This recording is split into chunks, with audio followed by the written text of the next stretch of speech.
जिल्ह्यामध्ये आपत्ती परिस्थिती उद्भवलेली आहे, काय सांगायला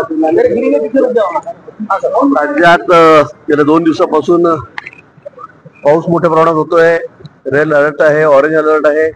जवळपास 5-6 म्हणजे पुण्याचा घाट, रायगड, रत्नागिरी, मुंबई, ठाणे, पनवेल, पालघर, मला वाटतं या ठिकाणी 6-7 ठिकाणी रेड अलर्ट आहे. पण परिस्थिती कंट्रोलमध्ये आहे. गेल्या 2 दिवसापासून रेकॉर्ड ब्रेक पाऊस झालेला आहे.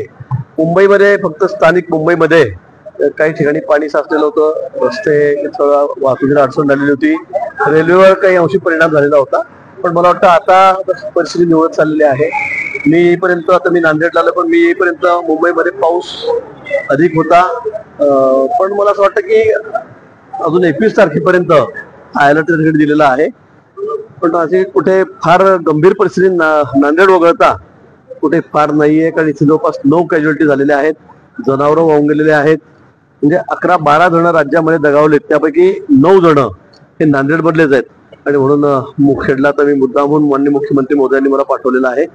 तिथली परिस्थिती, तिथे लोकांना मदत काय करता येईल त्या संदर्भात माहिती घेतो. अधिकारी सगळे सोबत आहेत, पुढे गेलेले आहेत.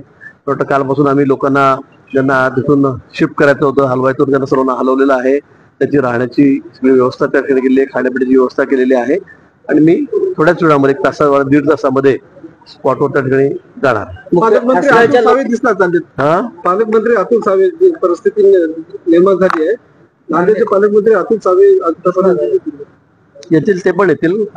कॅबिनेट होती, अचानक सगळे घडलेलं आहे. मला वाटतं ते पण त्या ठिकाणी येतील. पण मी आलेलो आहे नाही.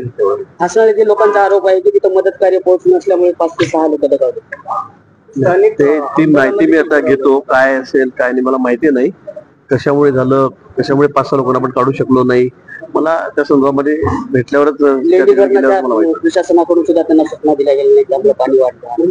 लेंडी धरणाचे जे सगळे अधिकारी आहेत, त्या ठिकाणी प्रशासन आहेत, बाजूच्या राज्यामध्ये आम्ही सगळ्यांशी संपर्क साधतो. आमचे अधिकारी, मी त्या खात्याचा मंत्री आहे, माझ्याकडे भले एकचा भाग नाहीये, पण सगळ्यांची संपर्कामध्ये आम्ही होतो. सर्व ज्या ठिकाणी ओव्हरफ्लो झाले धरण त्या ठिकाणी पाणी सोडण्याचं काम आम्ही त्या ठिकाणी केलेलं आहे. संपर्कही आमचा सगळ्यांशी होता. पण आता इथली घटना का घडली, का लोकांना बाहेर काढू शकलो नाही, त्या संदर्भात निश्चित मी माहिती त्या ठिकाणी घेतो. आणि लेट पोहोचलेले आहेत आणि स्थानिकांचा विरोध होत आहे. तुमच्यामुळे ठीक आहे. त्याबद्दल मी आता माहिती घेतो. मला काहीच माहिती कोण काय कराल ते कदाचित दुसऱ्या भागामध्ये असतील. काल मला वाटतं आमदार इथेच होते.